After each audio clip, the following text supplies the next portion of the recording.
HMPV को लेकर क्या है नई गाइडलाइन। भारत में मिले 8 मामले। भारत में कोरोना महामारी का प्रकोप अभी थमा ही नहीं था कि एक और वायरस ने दस्तक दे दी है।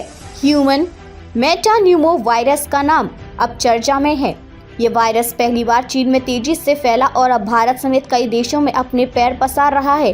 भारत में अब तक एचएमपीवी के 8 मामलों की पुष्टि हो चुकी है, जिनमें से 2 तमिलनाडु, 2 कर्नाटक, 3 महाराष्ट्र और 1 गुजरात से सामने आए हैं। राहत की बात यह है कि इनमें से एक बच्ची ने इस वायरस को हराकर पूरी तरह स्वस्थ हो चुकी है। स्वास्थ्य विशेषज्ञों का कहना है कि ये वायरस आमतौर पर हल्का होता है और संक्रमित व्यक्ति कुछ दिनों में ठीक हो जाते हैं।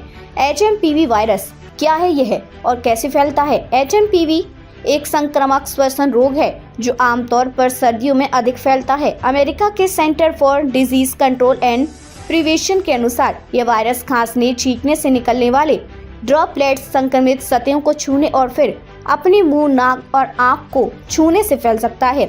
विशेषज्ञों का कहना है कि यह वायरस मुख्य रूप से बच्चों, बुजुर्गों और कमजोर इम्यूनिटी वाले लोगों को अधिक प्रभावित कर सकता है। हालांकि सामान्य रूप से यह वायरस हल्के से लक्षणों के साथ स्वाभाविक रूप से ठीक हो जाता है। एचएमपीवी के लक्षण क्या हैं? विशेषज्ञों के अनुसार एचएमपीवी के लक्षण सामान्य फ्लू जैसे हैं, जिनमें शामिल है खांसी, बुखार, गले में खराश, सर्दी, जुकाम, सांस लेने में तकलीफ। गंभीर मामलों में बच्चों, बुजुर्गों और कमजोर इम्यूनिटी वाले लोगों को विशेष ध्यान रखने की सलाह दी जाती है। एचएमपीवी से जुड़े प्रमुख मामले और भारत की तैयारियां। तमिलनाडु राज्य के स्वास्थ्य मंत्री माननीय सुब्रमण्यम ने पुष्टि की कि राज्य में संक्रमित दोनों व्यक्ति ठीक हो चुके हैं। इनमें से एक मरीज कैंसर, मधुमेह और उच्च रक्तचाप जैसी गंभीर बीमारियों से भी जूझ रहा था। महाराष्ट्र नागपुर में बच्चों में एचएमपीवी के संक्रमण की पुष्टि हुई है।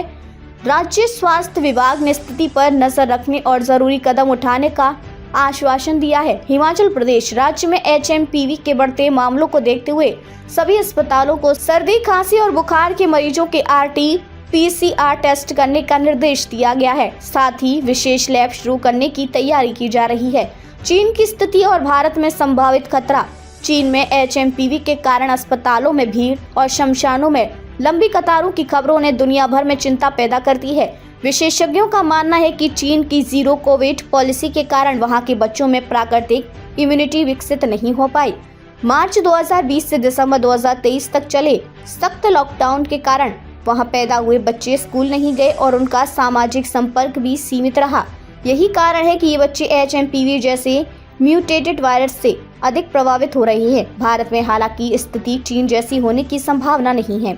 यहाँ बच्चों और वयस्कों में श्वसन रोगों को लेकर हर्ड इम्यूनिटी विकसित हो चुकी है।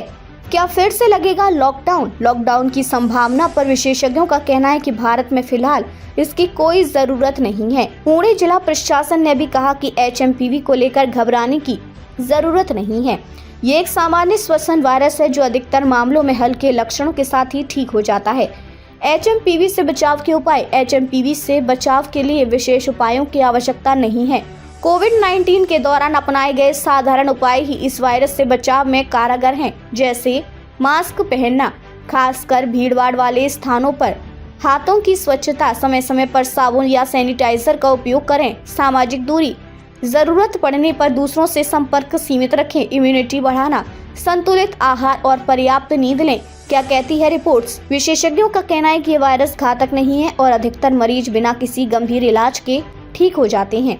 भारत में सरकार और स्वास्थ्य विभाग ने सतर्कता बढ़ा दी है। हिमाचल प्रदेश में RT-PCR टेस्ट शुरू कर दिया गया है और जरूरत पड़ने पर संक्रमण की पुष्टि के लिए अन्य टेस्ट किए जाएंगे। यूके और अमेरिका की स्थिति। यूके में एचएमपीवी के मामलों में दुगनी वृद्धि देखी जा रही है। वहां के स्वास्थ्य विशेषज्ञों ने चीन से इस वायरस से जुड़ी अहम जानकारी साझा करने का अनुरोध किया है ताकि वैश्विक स्तर पर इसे नियंत्रित किया जा सके। अमेरिका में इस वायरस से संक्रमित मरीजों का इलाज कर रहे डॉक्टरों का कहना है कि एचएमपीवी के मामले आमतौर पर हल्के होते हैं और चिंता की कोई बात नहीं है। देशवासियों से अपील है कि किसी भी तरह की अफवाहों पर ध्यान न दें और सरकारी निर्देशों का पालन करें। स्वास्थ्य विशेषज्ञों का कहना है कि इस वायरस को नियंत्रण में लाने के लिए सरकार पूरी तरह तैयार है।